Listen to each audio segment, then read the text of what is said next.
Alright everybody, so now that we've had a decent intro to HTML, let's talk a little bit more about CSS. And to do this, I'm going to go ahead and empty out everything inside my body element. Okay, I'm dealing with the same page, but I just emptied out my body element. So if I save my index and then reload my page, it's now empty. It's now empty. So first thing I'm going to do is I'm going to lay down a few HTML elements. First thing I'm going to do is create a div. And inside that div, I'm going to insert an H1 that says, "Welcome to my site." And underneath that H1, I'm going to create a paragraph, which is done by using a p element, a p tag. Please take a look around. And underneath the paragraph, I'm going to create a button element. And this button is going to say, "Click here to learn more."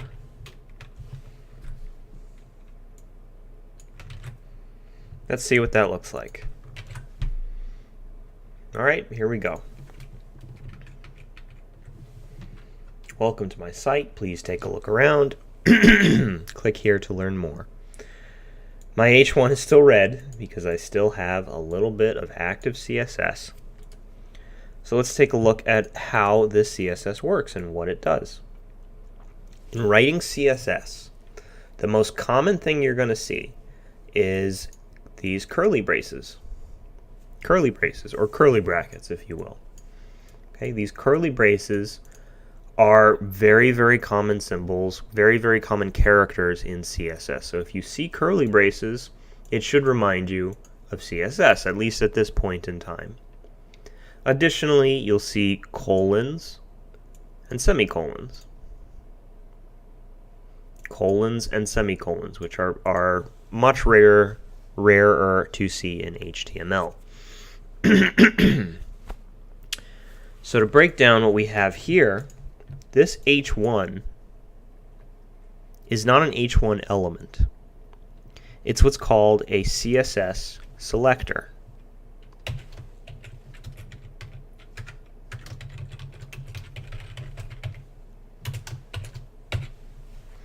Do you notice that I just made a comment in CSS, but I had to use different characters in order to do so?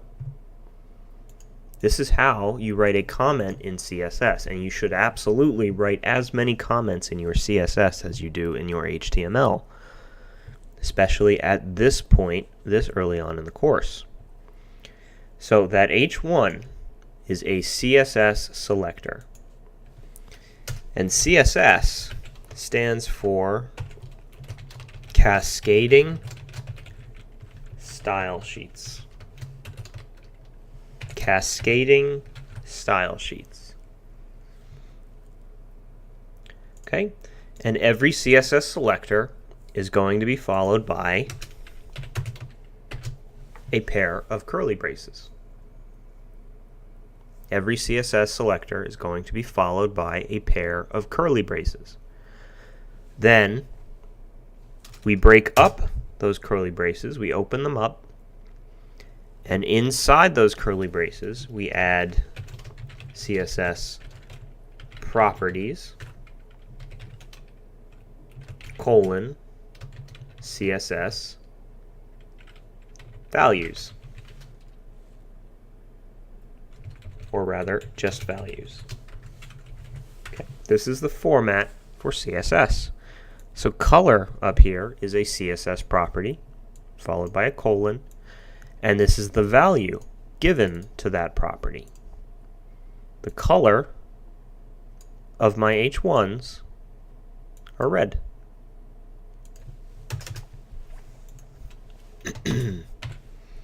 I hope that makes a little bit of sense. I know it's challenging to imagine all the possibilities with CSS, but the important thing is that we use CSS to style the elements which we create in HTML.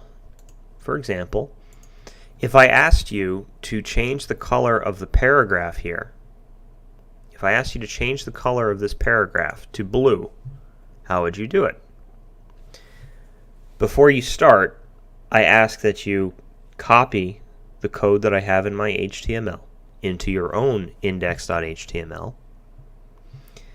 I ask that you copy the code that I have in my CSS, comments and all, and then pause the video and try to write the CSS property and value in the appropriate place, which will turn our paragraph element blue.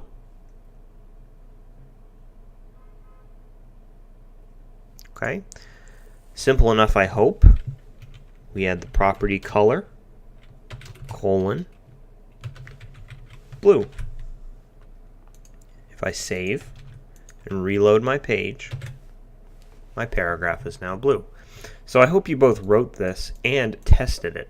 I hope that you opened your page in browser and tested it. You should always test anything that you try, just in the same way that you should check your answers before you commit to them. Always test. Alright, so color is a really straightforward CSS property, but there are a lot of different properties out there. Some of them are really self-explanatory, like let me create a new selector for my button. And let me give this button selector a background color property with a value of tomato. The background color property is pretty self-explanatory. This is probably going to affect the background color of the button. And the value that I have given it is tomato. How do I know that tomato is a recognized color? Well, I know by experience. But if you didn't know and you wanted to try a color like, say, fuchsia, here's some place where you're going to have to use your eyes. And you're going to have to think to yourself, well, one of these things does not look like the others. There's a reason that this fuchsia has not turned blue the way blue has, or red, or color, or background color. When the value is white like this, that's an indication that something is wrong. It should not be white. It should not be white. It should be blue. Okay, so if you're trying out new colors, that's great. That's an awesome idea. I'd say go for it. But be aware of what your text editor is telling you. You should be able to recognize this as something which stands out, especially when you have a lot of CSS properties on the table. Okay, so I know now that fuchsia is not a recognized color. From experience, I know that tomato is, and it's one of my favorites. So I'm going to save that, reload my page, and now the background color of our button is tomato colored. Okay, so here in our CSS, we've used 3 different selectors to affect 3 different elements. The way these selectors work is the styles inside them will affect all elements which correspond to the selector. So all H1s on my page will be red. All paragraphs on my page will be blue. All buttons on my page will have a tomato-colored background. To demonstrate this, I'm going to copy and paste a couple more H1s.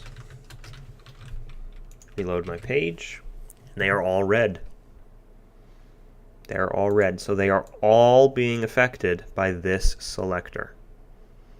Okay? They're all being affected. The important thing here is a CSS selector, it doesn't just affect one element. It affects any elements which correspond to the selector. There are different types of selectors, and there are different ways of selecting elements. You can be more specific, but we're not going to talk about that yet. I just want you to be aware that these selectors are very general and will affect all elements of this type, all elements of this type, all elements of this type. Okay? Now, what if we want to add multiple properties to one element, or to the same kind of element? Let's say in addition to background color, I also want to change the text color to white so it stands out a little bit more. Well, we already saw how to change the text color to red, and we already saw how to change the text color to blue. Can you think of how to change the text color of a button to white? And can you think of where to add it, where and how to add it to your CSS? Take a moment and give it a try, and then come back. Alright, so if you gave this a try, and you did something like this, then awesome. You are most of the way there.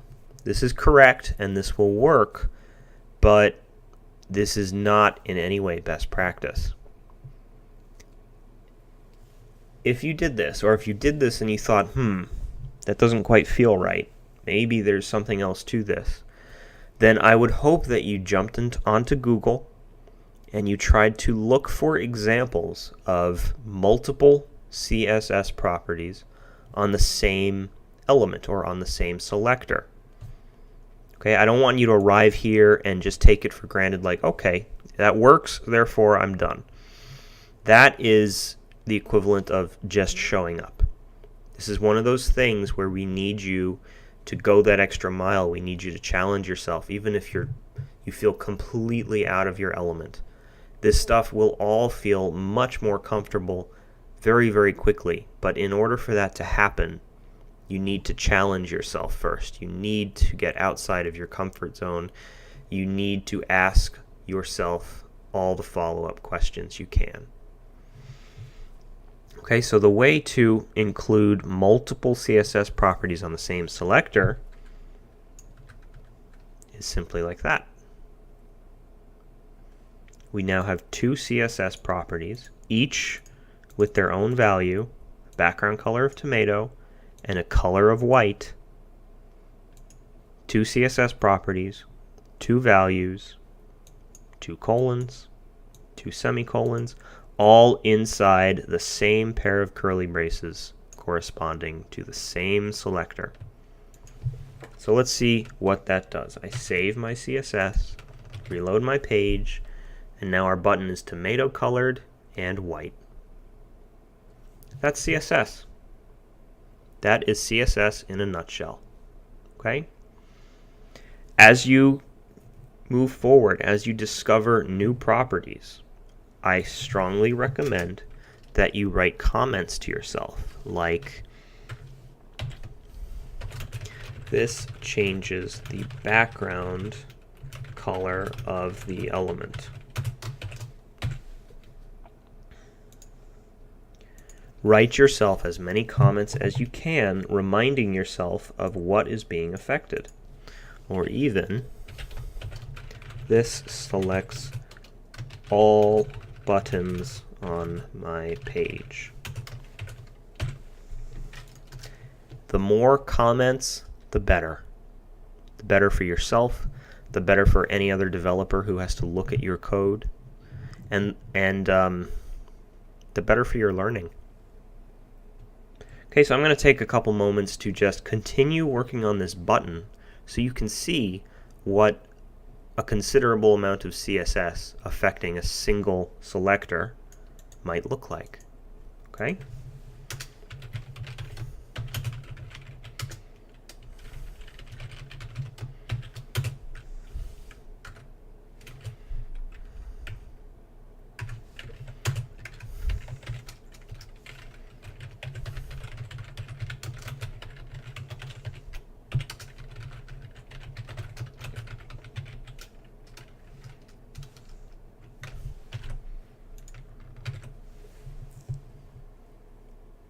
Okay, now I have 1, 2, 3, 4, 5, 6 CSS properties, all inside the same selector, affecting the same type of element. And as a result, our button has undergone quite the transformation here. Let's add one more.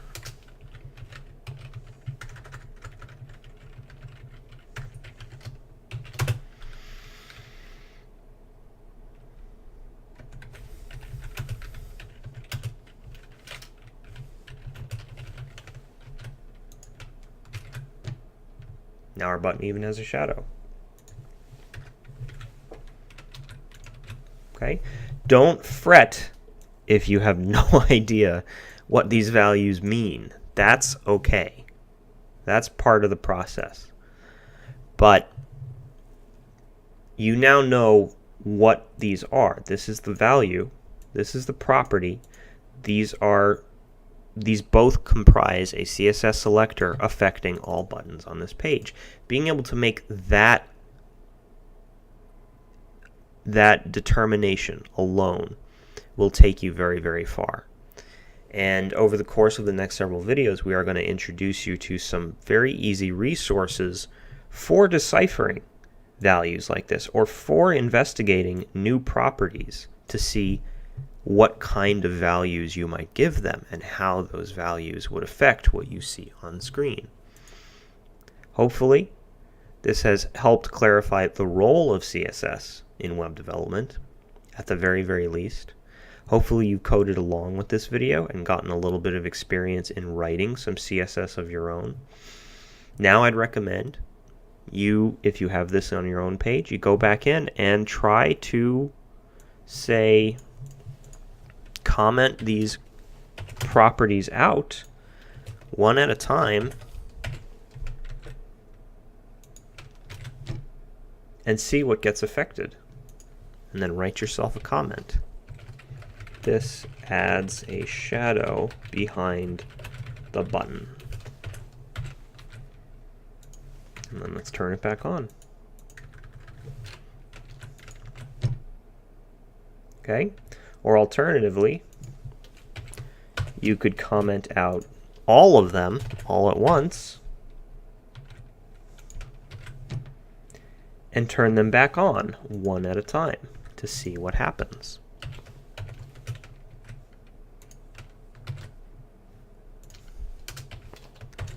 This eliminates the border. Even if you think a CSS property and its value is very obvious and speaks for itself, I still encourage you to investigate. Okay? Please take the time to do this. It will only take you a couple of minutes, and it will go a long way to forging the necessary new pathways in your brain that you are going to need moving forward.